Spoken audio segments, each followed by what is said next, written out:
Hello, my name is Rosario Moreno, and I will be reviewing the APA for prior knowledge and learning.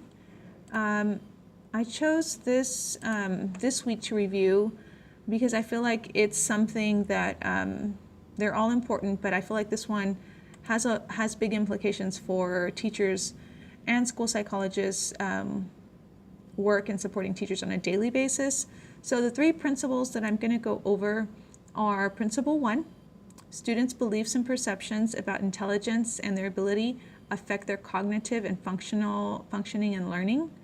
Principle 6, clear, explanatory, and timely feedback to students is important in learning. And Principle 2, what students already know affects their learning.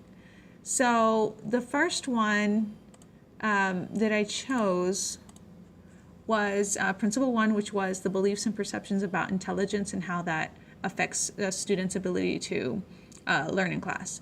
So the big implications for me that I think as a future school psychologist would be that when we deliver interventions and support to struggling students, it's important that we convey that idea to students that that learning is not something, or our abilities are not something that are just innate, that with hard work, with effort, all students can succeed. I think when students do give or do have that perspective on learning, it gives them a lot of empowerment about their own education, and they're able to kind of open their mind to what they can achieve. If they believe that intelligence is something that is fixed, there's no control. So no matter the amount of effort or no matter the amount of studying, they're going to get the same result because they're just not smart enough.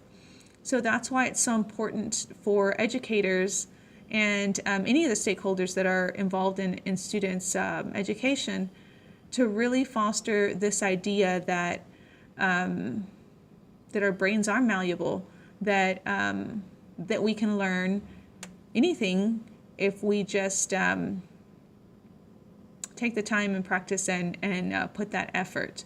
I think we stress too much and we praise too much this idea that, oh, you're so smart. When I was teaching, I'm guilty of it. I do it with my own my own kids too. Sometimes I'll say, oh, you're so smart. I love how you did this. And then I've made a conscious effort to kind of stop and use more, wow, I can tell you worked really hard on this. Or I can tell you put a lot of effort into this assignment. Because I think that, and the research has shown that students that that think their achievements are based solely on innate abilities, when they are given these challenging tasks or when they encounter failure, they don't know how to deal with that, and they think that that's maybe confirmation that they're not smart after all. So I think we do have to support this idea that a lot of academic success comes from effort, from what we put in. The second one, Principle 6, that I highlighted for prior knowledge and learning, was clear, explanatory, and timely feedback to students is important in learning.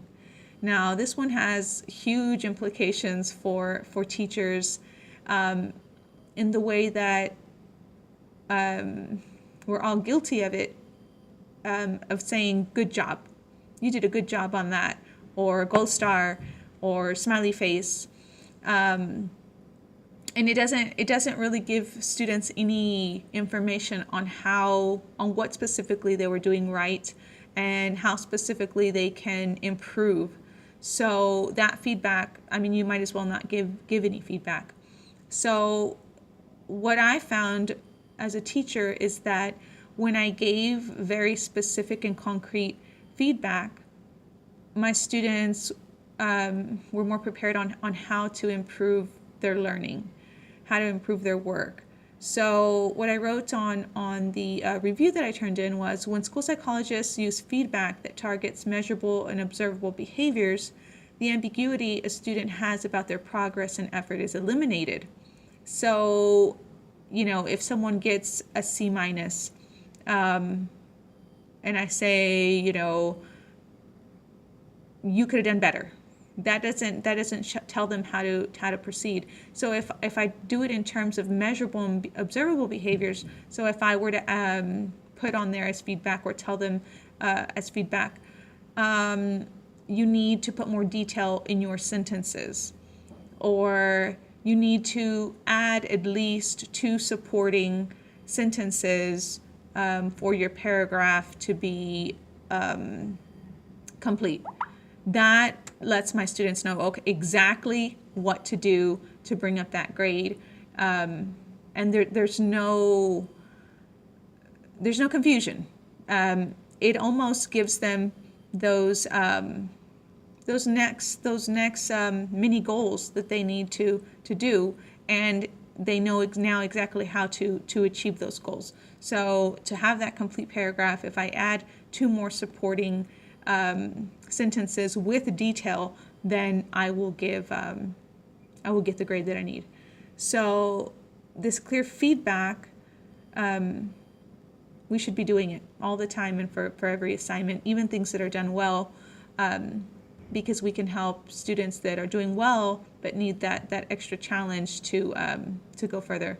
So for instance, you got an A, but you could even improve it more by doing X, Y, and Z. So feedback needs to be, and it needs to be timely. It needs to be right. We don't want to wait 3 weeks and then notice, oh, Johnny doesn't know how to do this, but I never gave him feedback. So I think the main things about feedback is that it has to be timely, and it has to be concrete and specific. The last principle that I included was Principle 2, what students already know affect their learning. And what they know can affect their learning in good ways, and it can affect their learning. It could be a hindrance. So for instance, if you have a strong phonological background, a lot of phonemic awareness, then that supports your reading abilities. But if we're talking about math and you have a weak foundation in number sense, you're going to have problems with word problems and computation. So those are ways that it doesn't help. So prior knowledge is twofold. What I wrote as far as implications for school psychologists is that it's important for school psychologists to assess students' prior knowledge when assessing for possible learning disabilities. So we have to see, for instance, if we think that a student has a math disability, we'd first have to see, did they have the instruction? Did they have a solid foundation of instruction? Or maybe by looking at their records, I can see, wow, they missed 25 days of school or 35 days of school last year. So they're probably missing a huge chunk of that foundation, not necessarily that they have a learning disability. So knowing what they know can help us know if things are a possible learning disability, or if it's been a lack of instruction that they've received. So I also wrote, it's possible that the real issue is a weak academic foundation. For instance, struggling readers might be lacking phonological skills, a necessary foundation for fluent readers, rather than exhibiting a learning disability. I think the main thing about prior knowledge, and the main way that I used it as an educator, is that if I don't assess prior knowledge, my great lesson plan that I have, that I based on the state standards or the TEKS, it's pretty pointless, because my students might not be at that level. They might need the TEKS from the year prior. They might need that focus, or everyone might know that, and I should be focusing on third grade TEKS. I was a second grade teacher. So yeah, it's important, and it's critical to assess for prior knowledge, and to use that. Students' prior knowledge needs to guide how you proceed. So that needs to be the building block for how we create lesson plans and how we support students' instruction. And that is it. Thank you so much for watching.